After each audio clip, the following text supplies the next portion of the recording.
Michal, you have examined and described in detail the reality of trolls, not only in your last book or your recent book, and you also have described in a very drastic way, and in a very, I found, very shocking way, and in a very dramatic way, actually, the reality of fake news and the impact of this kind of hybrid information campaigns. At Young Euro Classic, you mentioned the challenge of and the role of critical thinking in this context. Question: how would you apply critical thinking in an idea like the European Silk Road or the Silk Road Cultural Belt as a narrative for Europe? Well, basically, I think that critical thinking is probably the only way how we can save the planet we live on, and it's going to be a fundamental thing to proceed in the society we live in today, in the digitalized society, because we see that we are in the 21st century facing very dramatic challenges, and when we'll continue our pursuit of more manipulation, more propaganda, more fake news in everyday life, we have a real problem. And we can see in many regions already what are the consequences. So either we will really try to get back to the reason, to the age of reason, or otherwise, as a humankind, I think we are forced to fail. And so from this point of view, it's not just the matter of Eastern or Central Europe, it's a global issue. It's not only young democracies which are in threat. We can see also Great Britain or United States, much bigger nations, much older democracies, which are facing fundamental challenges, or are, in a way, are dying.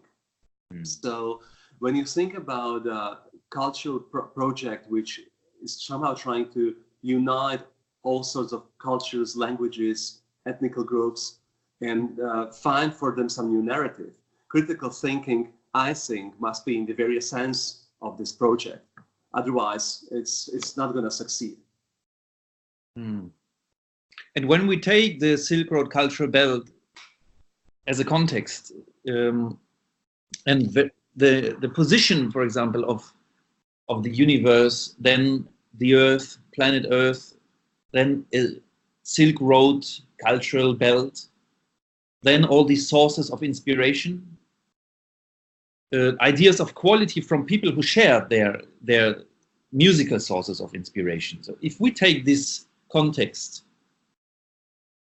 question: when you imagine Europe as an idea within such a frame or within such a form of images, of symbolical background, how would you describe the quality and the conditions of this space of ideas? Well, I think that's generally our unbelievable heritage. You know, when you are an artist, when you're a creative person today, you have this huge advantage that you have all these histories, all these stories, all these artworks already created in your hands. You have them available as easily as never before in the history of mankind. So I think that we are very privileged generation because we have access. We live in the world, in Western Europe, in the European Union. We live in a world without censorship, more or less, and we are free to travel. We are free to discover. We are free to learn. So in this way, I was always very lucky to be from the generation which had these possibilities, very different from the generation of my father or my grandfather, who were also in the academia, who were very active non-fiction writers, but lived behind the Iron Curtain and were only dreaming about these sort of possibilities in their careers.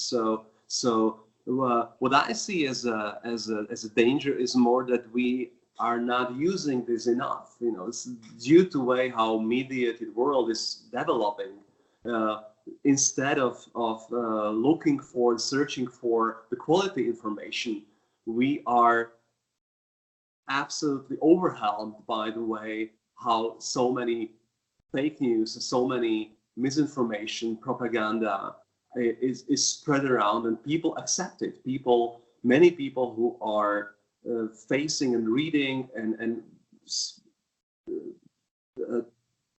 sharing fake news further, they have no idea that it's basically a lie. It's all just fake, and they are deeply convinced that they have serious information, and it's more and more complex and more complicated world.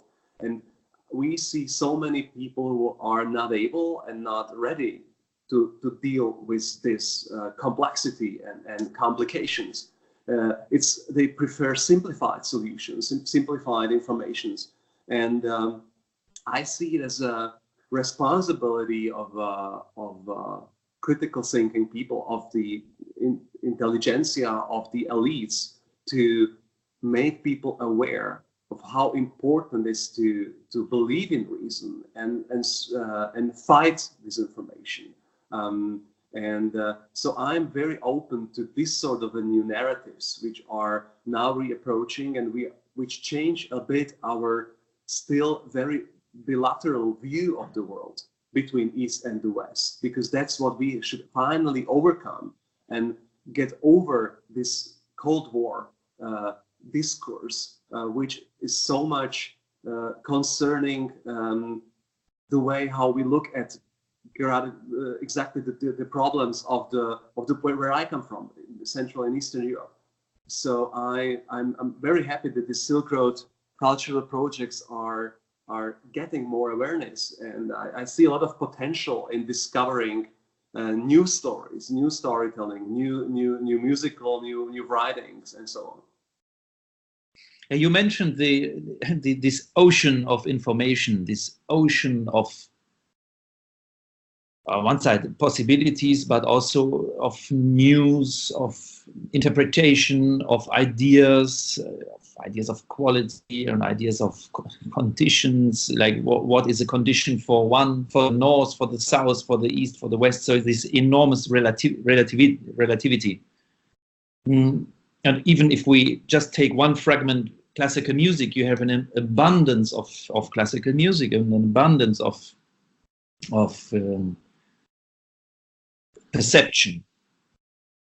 And we take, again, if we take these sources of inspiration on this digital platform, as an example, just as an example, question, how do you distinguish between fake news, like a troll, some double identity, double profile, and clear knowledge, like defined formulations and volume of stuff, for example, as a separation? Well, that is a lot of work. That's not easy. And it's getting more complicated every week, every month, and it's a tricky thing. And you almost cannot do it alone anymore if you do it on a bigger scale. That's why we in Slovakia created the expert group. I work as a volunteer in a project called konspiratory.sk, conspirators.sk, like Slovakia. And we are 19 people from all sorts of fields. We have writers, we have journalists, investigators, we have educators we have IT people, we have historians, and we value all sorts of websites where we have some knowledge about spreading and sharing of fake news.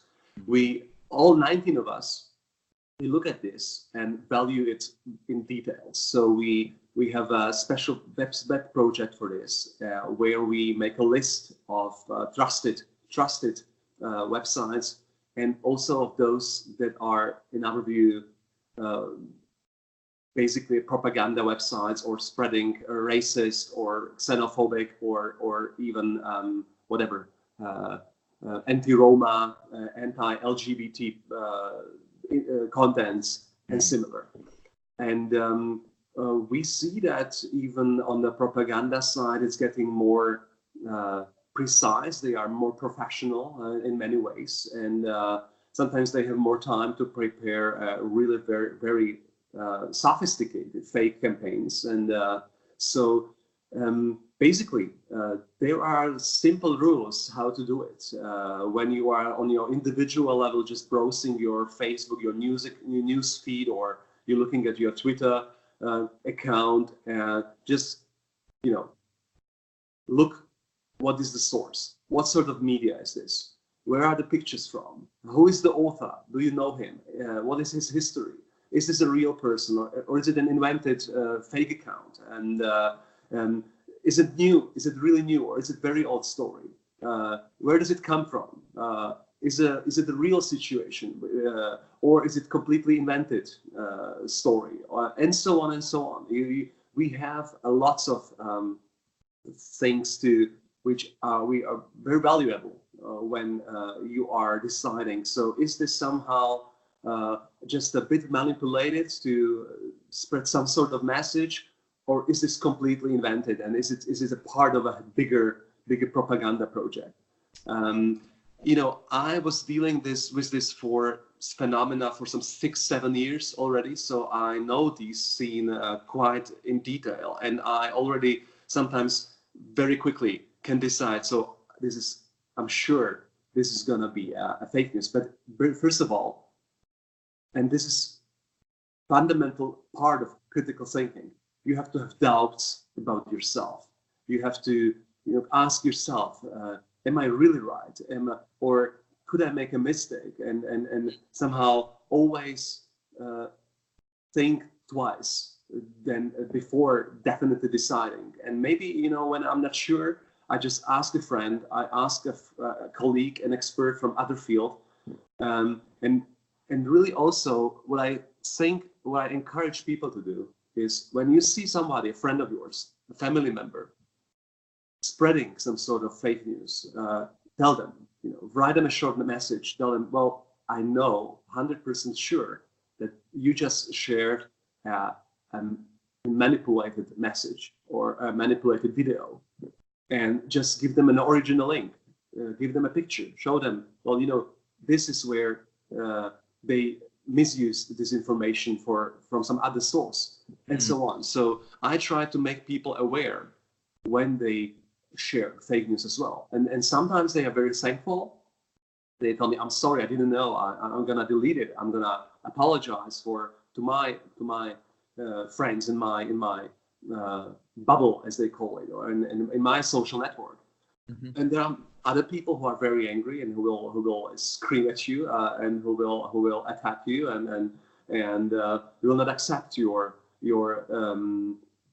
description and your correction. And I always repeat, everyone has a right to have his own opinion, but he doesn't have a right, that he or she doesn't have a right to have their own alternative truth, so to say, fake news, fake. I will maybe repeat this sentence once more. Everybody has the right to have his own opinion, but not his own facts, or he or she, his or her own facts. That's a major difference, because since Enlightenment, us Europeans, we do believe that we can understand the world, that we can interpret the world we live in, and that there is this, rational way to understand the reality we live in. But the real consequences of fake news are existential for us as mankind, because they are trying to stop this belief of us. They try to tell us that the world is everything is manipulated. There is no truth. When you have 15, 20 versions of a truth, then basically truth disappears completely. And in a world where there's no truth, basically you can be corrupted, you can even murder journalists, you can do whatever you think, because whatever you want, because there is no objective truth, and you are free basically to be a criminal, to be a corrupted politician, or anything else. There is no climate change, there is no, there was no murder, and so on, there was no silent civil war, and that's very dangerous development. Yeah, it's fascinating to hear how you draw the line towards ethical and moral compatibility, like between the line between personal perception and opinion or personal views and facts. And to give you another context in this, or to give you another background in the context of critical thinking, maybe you have observed, or maybe you discovered the idea of compose your Silk Road on this as an element of this narrative of the Silk Road cultural belt. For me personally, this means a very concrete. Actually, it's a very concrete idea of create your. In German, we say that it's like schaffe dein Passierendes. Passieren is like das Passieren. Schaffe Passierendes. Yeah. The Passierende in English is like what the happening, like what is happening, or the passing. I mean, this for me, it's the entire spectrum of events, including my own thoughts and feelings and actions as an environment, in my personal space. So every day we make different choices. Today my understanding of love is for a wine from Baden, and tomorrow my understanding of love is for a wine from Italy. So my understanding of love as a form of silk is always changing, but there is also critical thinking, there is also personal responsibility, because what I choose, what I create, will in the end create my actions and my behavior, my character, my life. So this is the idea of the Silk Road as a personal space.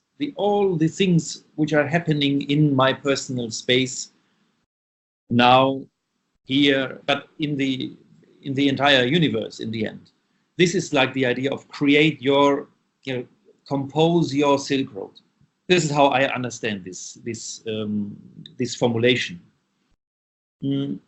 So it's very personal. It's a very, very fluid, even sometimes hybrid form. It's a multi-dimensional form. It's not, as you said, like bilateral. It's not just black and white, but it's growing, it's developing, it's not static. It has static elements, but it's a very dynamic, it has a dynamic expression, because as human beings, we are changing, like every day, all the time.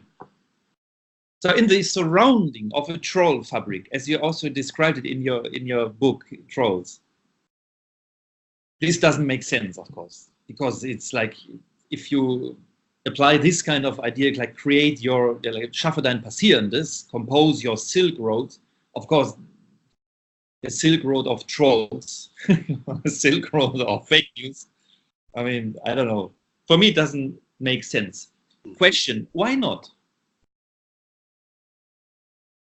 Why they why they will not be able to create some sort of creative network or no, in the sense, why this kind of hidden identities of fake double profiles, even double moral, double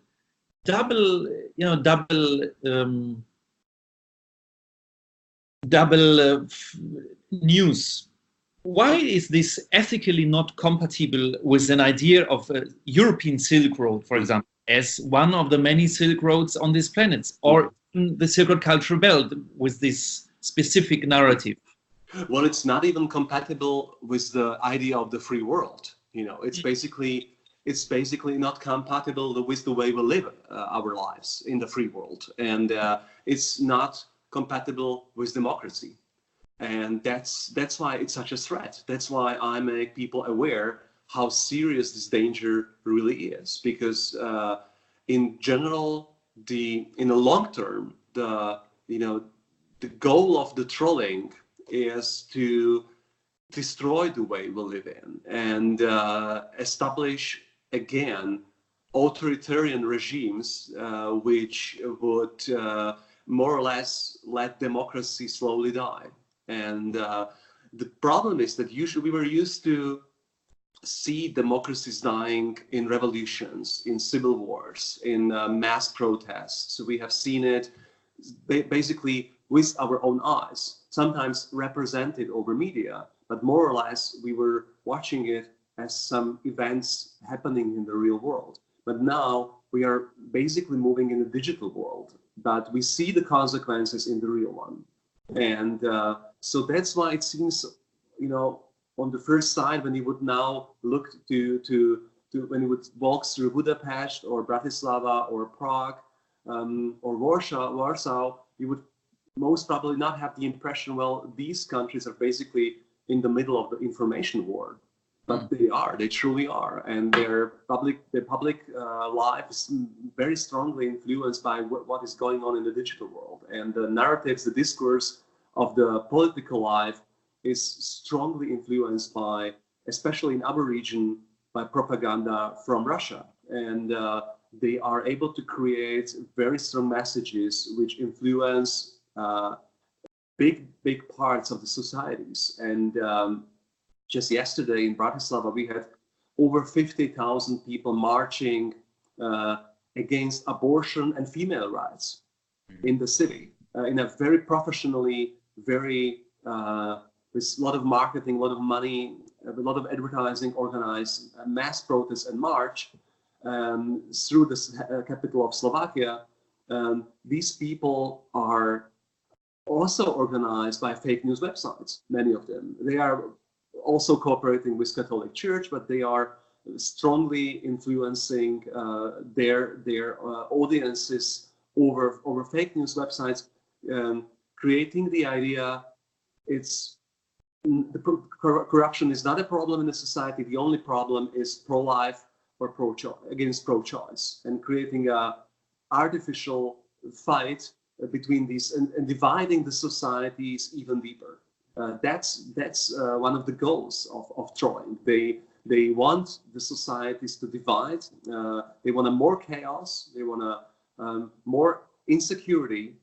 And then as a solution, they offer you, well, I have this strong leader for you, and he's ready to take over the power, and he will be the strong hand to solve your problems. And because so many people are scared, unfortunately, they like this. They are in this sort of regions where you have so much immigration, where so many people are leaving. Small country of Slovakia with some more than 5 million inhabitants lost more than 250,000 people, including lots of elites, lots of young people, educated people who are leaving to the West, and they are not coming back. And so there is a lot of inequality, insecurity, which is a fantastic background for all sorts of fake news and trolling. When we launched the Silk Road Cultural Belt in 2016 in February, we went with friends for a test on a junk market, actually, in Berlin.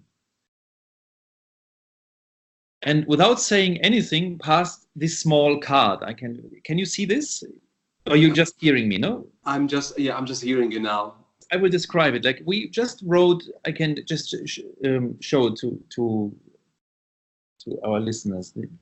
Very simple message. Actually, the core of the narrative, where we said, "This is you, Timur. Compose your Silk Road." Then our logo, the bird, And then on the other side, this idea is inspired by you, between real people, for real people, through music. So we had this card, and without saying anything, we passed this small card just to strangers. We just walked on this junk market, with friends, and it was a very skurril, like very. Actually, it was raining, like just like not saying anything, and imagining actually the message, imagining the other, the other person, as a simurg. Simurg in Persian just simply means 30 birds. I understand this like, for example, 30 qualities. You are approaching another person, and first you ask yourself, what could be the 30 qualities in this stranger, in this other, you?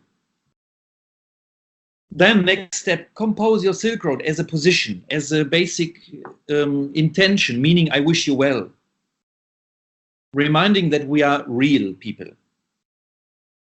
And that this idea is for real people, not for trolls, not for a fake news campaign.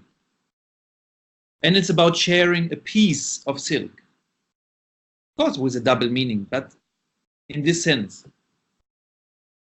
For me personally, silk describes very well many positive qualities, like natural, soft, like silk as a natural, just not artificial at all.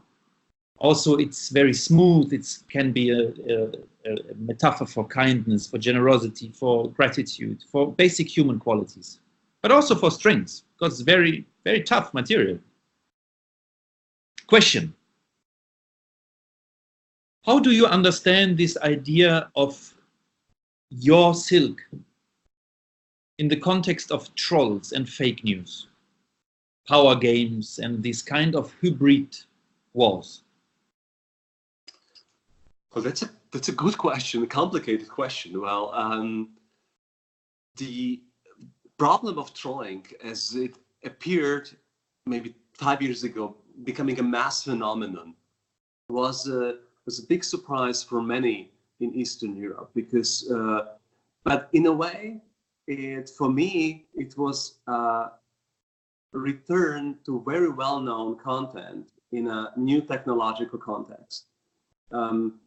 Basically, when you look at the narratives at this musters, the musta, which they use, it's repeating itself for so long, and it's decades, it's hundreds of years in many ways. Like when you look to what they write about, what they comment about, it's usually a moment, and when it happens, it's usually when something unimaginable happened, like 9/11, or some terrorist attack, or even some historical events, like in our case in Czechoslovakia, the Velvet Revolution, or the Warsaw troops occupation 1968, and similar. These are usually the narratives and the dates and historical occasions which are perfect for spreading of fake news. And so when I first started to notice trolls following my social network accounts and saw what they are sharing, what are the topics, what are their interests, I remember the 90s, when I was still a teenager. When I was 13 when the Velvet Revolution came. So the wild 90s in Czechoslovakia, and then the separation, Czech and Slovak republics. It was very intense time for me. And in the 90s, I suddenly saw, still in the printed media, in the classical printed media, a lot of xenophobia, racism, anti-Semitism, prejudices against minorities, like here in our region, against the Czechs, against the Hungarians, of course, against the Roma. And I was shocked because, I grew up as a 13-year-old with this vision of the new free world, and I expected from now on we will really fight hard to be a democratic, free European country, and suddenly I saw this backlash.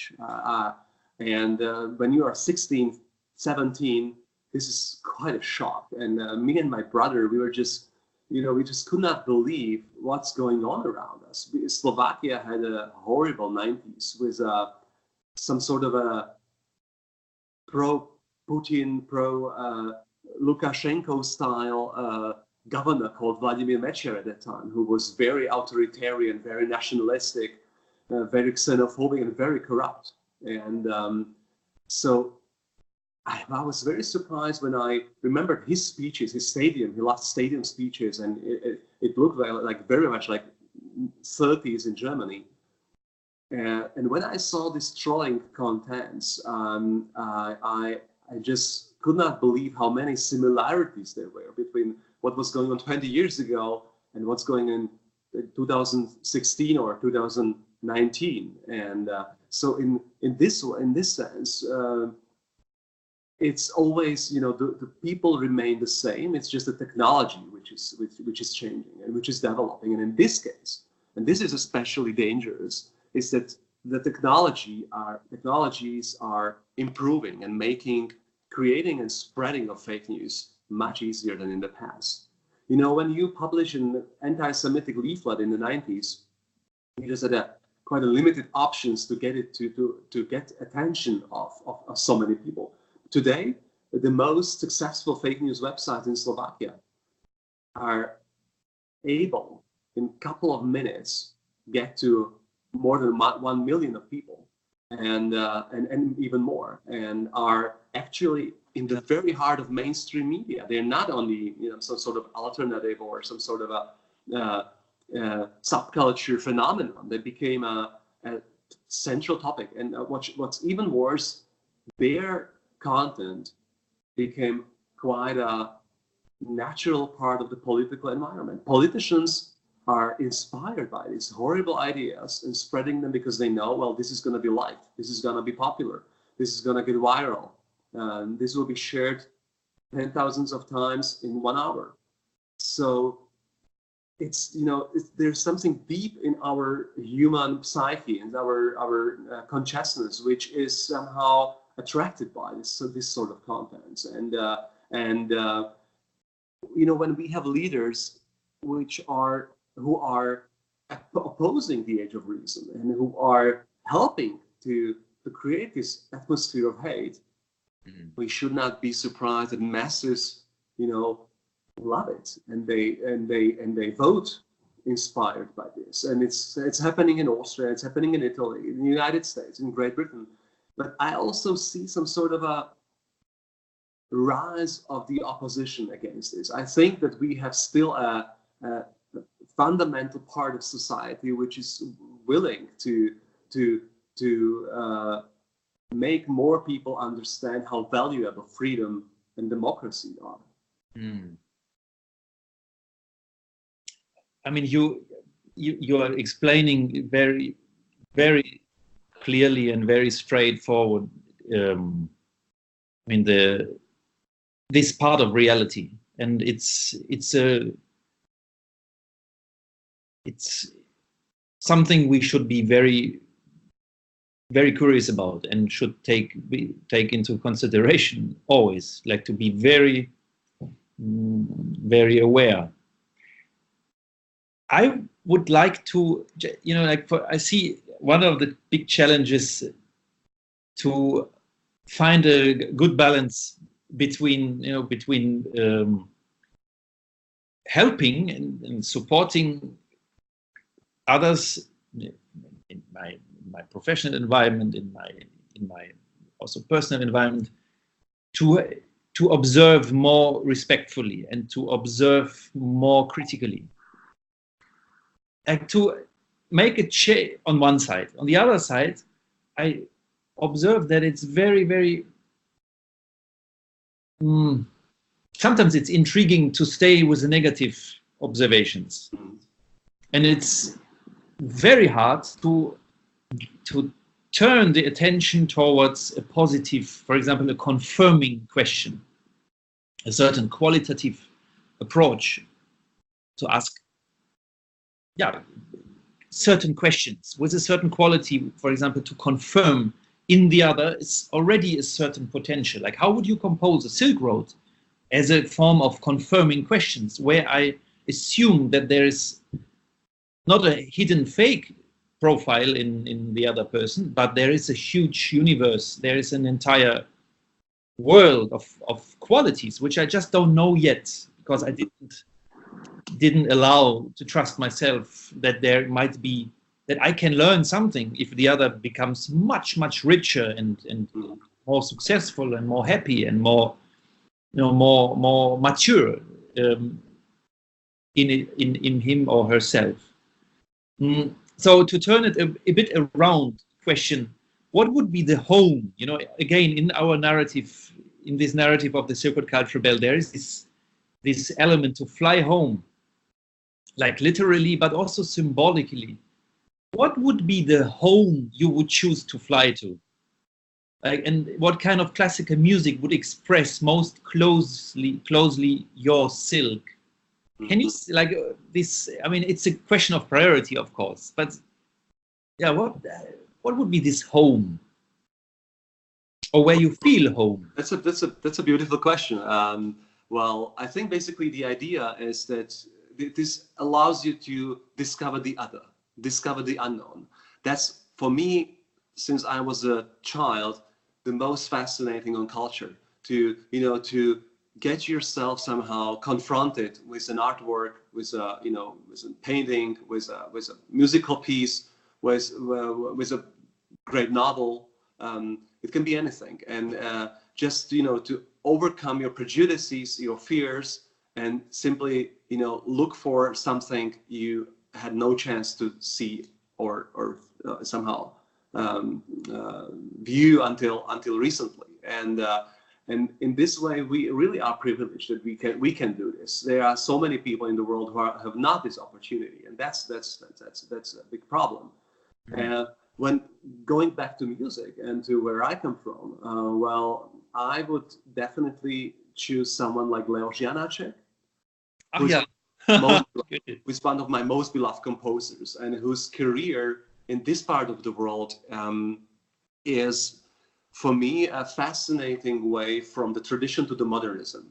And his openness to the modern world, and to his courage to do this even in the very provincial circumstances and in a very unwelcoming field he was working on, and his his lifelong passion for his own creative ideas, and despite of all the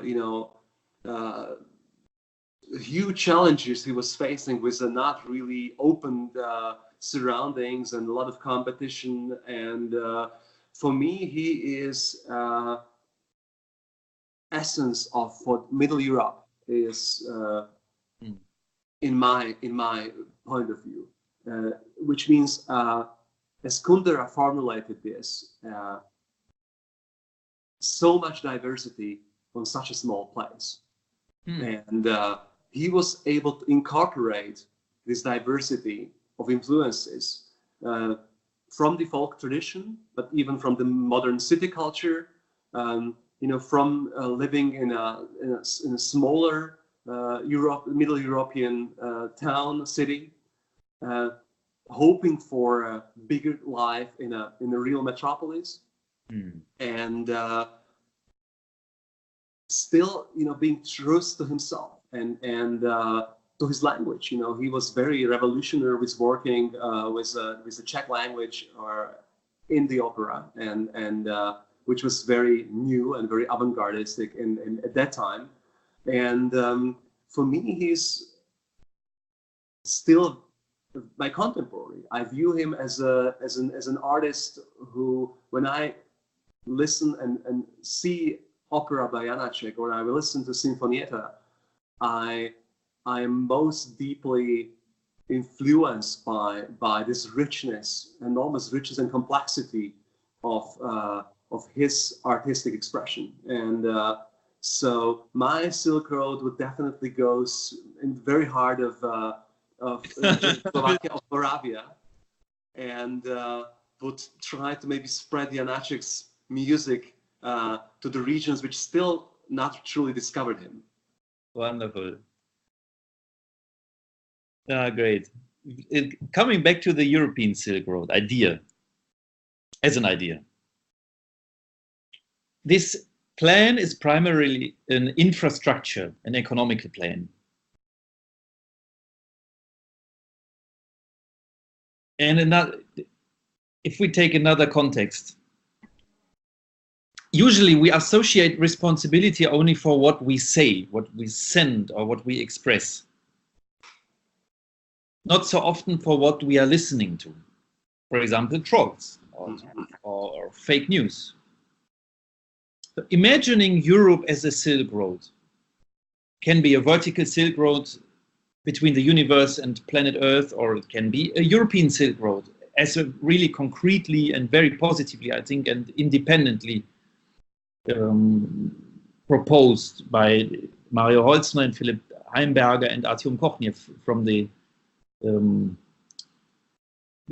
Wiener Institut für internationale Wirtschaftsvergleiche. It's in Vienna.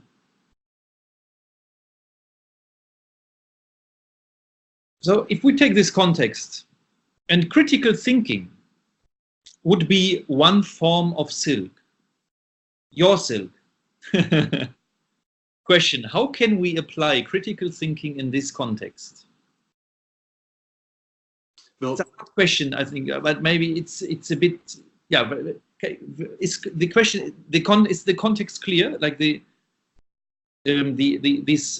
infrastructure plan, then listening, the responsibility in listening, and then Europe as an idea of a Silk Road.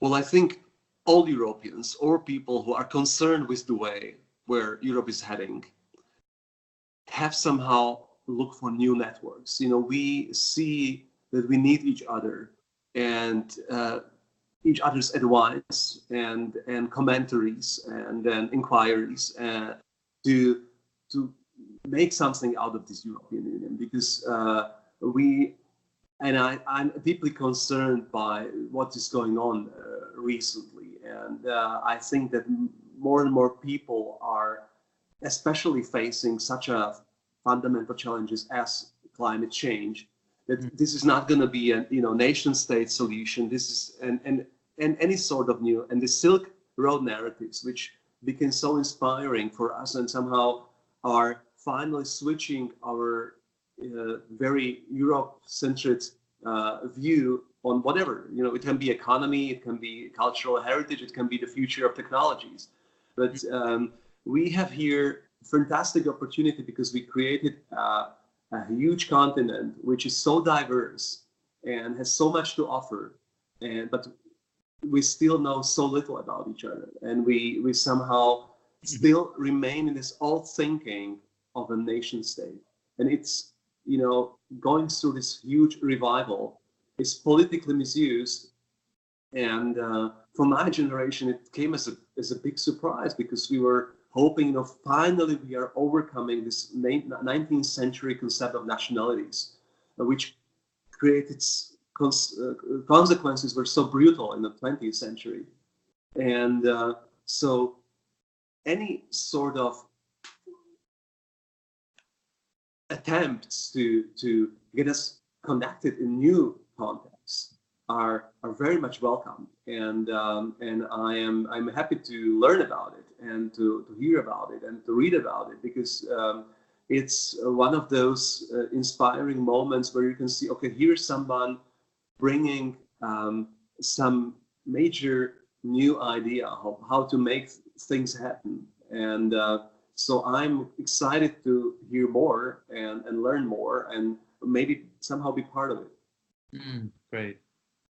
I mean, it's if we are taking the cooperation, for example, between Central and East Europe, and focusing on listening as a basic human quality, to take it on a really, I mean, you gave already a lot of examples how we can concretely apply critical thinking, but also and what we can do. to be even more concrete, what would be the things we should listen to, in your perception? Well, basically, critical, being creative today for me means being critical. It means, creativity not just in the way of I'm creating an artwork, but I think the very complicated world we live in now needs your complete person and your creativity every 5 minutes, all the time. Basically, it's, it was the critical thinking which made us humans who we are and enabled all this, what we have achieved. And it's so much, and it's, and we have really made so many things possible. But on the other hand, we made so many mistakes, and we should, rethink the way, we consume, the way we view our nature, the way we view the planet.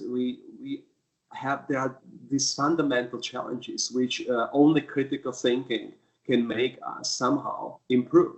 And when you look to the reality, the Central and Eastern Europe, and I see it here every day, is that we still are in a bit different position than the Western Europe. And exactly now, when we have this climate strike week, and we have this global protest, the real first global strike in the history of mankind, that's something unimaginable 10 years ago. And here it's on a much smaller scale. Why? Because many people are still in a different phase of viewing capitalism. They are now obsessed with consumerism. They think, well, we finally achieved something financially, materialistically. Now we want to enjoy it. No, we don't want to stop. We don't want to stop. What finally we can afford. We want to use this opportunity, and to come to these people and tell them, well, we have to rethink the way we live in, how we live, how we consume. They are very much opposing this. So I think we live in a fascinating times when there are so many things being discussed and decided. And in my 20s, I experienced this views of, it's the end of history, and the liberal world finally won. And 20 years ago, we are in neighboring countries, in Hungary, in Poland, seriously considering what is going to happen when these democracies are going to die, and what's going to happen, and what's the solution for this. So it's in a way it's fascinating to be part of this, but it's also quite scary. And I'm not surprised that there are so many people who are frustrated and they have the feeling that I'm not heard enough. Nobody's listening to me, and that's what I am truly in my work trying to do differently, because I'm very often, regular basis, I'm leaving my bubble, so-called bubble. I'm discussing with the other side. I'm discussing with Wutbürger, as they call them in German. I'm talking to a lot of people who are frustrated and angry, and the angry white man, as they call them, and we have them here as well.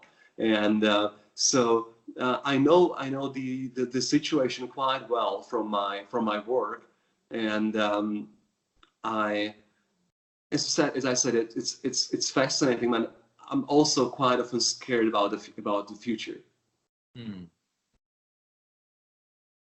I mean, maybe you have discovered also that in the, I mean, we are using in all our communication channels, at Kalia's Foundation, at the in the Secret Symphony Orchestra, for the Secret Symphony Orchestra, in relation to the narrative, and really as the key position and the key hashtag we choose as an organization is responsible listeners. This idea of not one person, but the plural of it.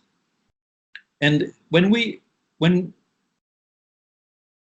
are again taking this context of of a troll fabric. Really, this kind of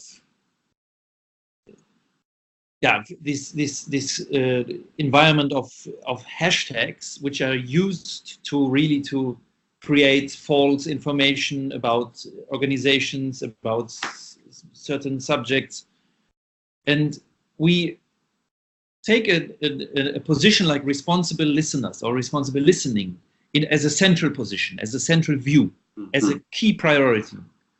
Question: when would Europe be a continent of responsible listeners versus trolls? Well, I hope soon. To be a good listener, you also have to learn. It's not automatic.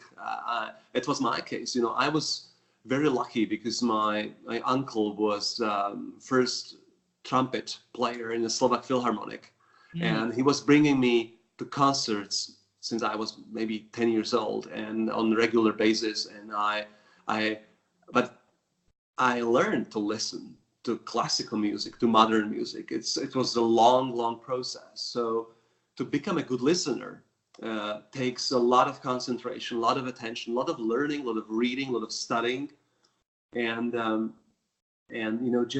I'm quite often asked by people who are not that familiar with musical scene and opera and concerts.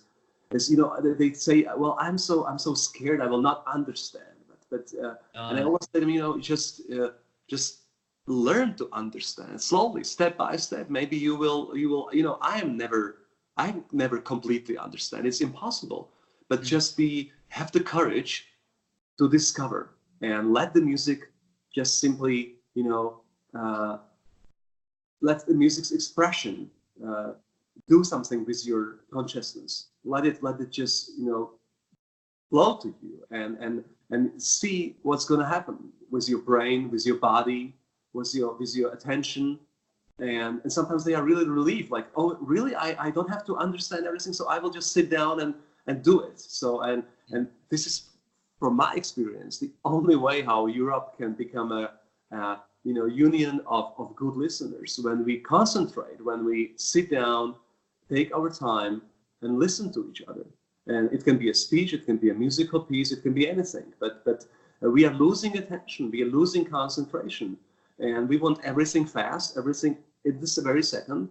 A lot of the people who are reading trolls, they're not even really reading. They just, scrolling. They're just scrolling these news feeds, and they're just liking the text they don't even read, or videos they don't even watch, and the speeches they don't even listen to. So it only takes an individual to make a change possible. It's all deep in us. We are the change we're waiting for. It's not someone else.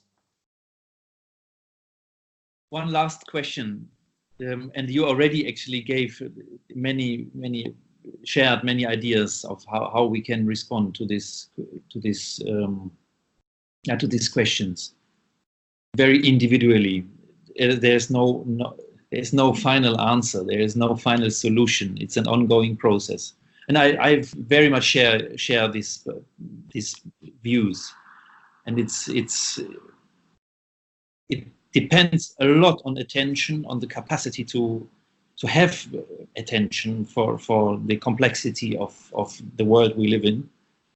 One last question. When we speak about a European Silk Road, a very concrete idea, which is now, like, step by step gets more and more attention within the European continent, and there is it's a debate, and there are discussions, and I'm very happy to see that also civil society, the association of different associations are joining this discussion.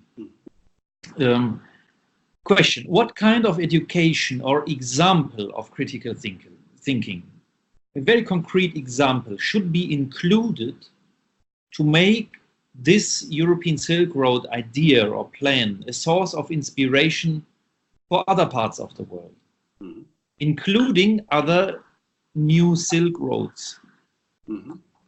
Well, maybe going back to my home country, Slovak Republic, I would just a second. I'm sorry. I hope this is not. Can you hear me? Yes, no problem.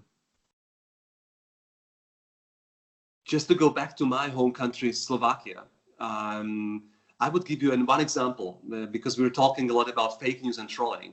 And we have here in a small town called Ružomberok, or German Rosenberg, pensioner, senior guy who is in his 70s and who individually, on his own, for free, as a volunteer, was able to fight an army of trolls. Oh. He simply decided to, and he was, for this, heavily attacked. And there were even attempts to, there were some murder threats on him. And his name is Jan Levoslav Benčík, and he's a Slovak. He's a European citizen. And wonderful. He simply could not see anymore the spread of neo-Nazi websites on social networks. And he decided to do the job which in any normally functioning democracy, the police should do, the secret police should do. He started to create a database of all of these sorts of contents. And he created a huge database with thousands and thousands of pictures, of texts, of videos. And he really changed the way we look at fighting fake news in my country, but even in the whole region. And it became a positive example for so many others, especially young people, who, thanks to him, finally understood how dangerous this can be and how much the neo-Nazi scene is spreading online. And he inspired many people to do it as well.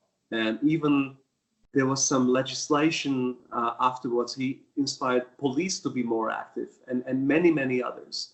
And he was just one pensioner in his small apartment in a Plattenbau, in a concrete block, on a concrete block settlement in a middle Slovakian small town.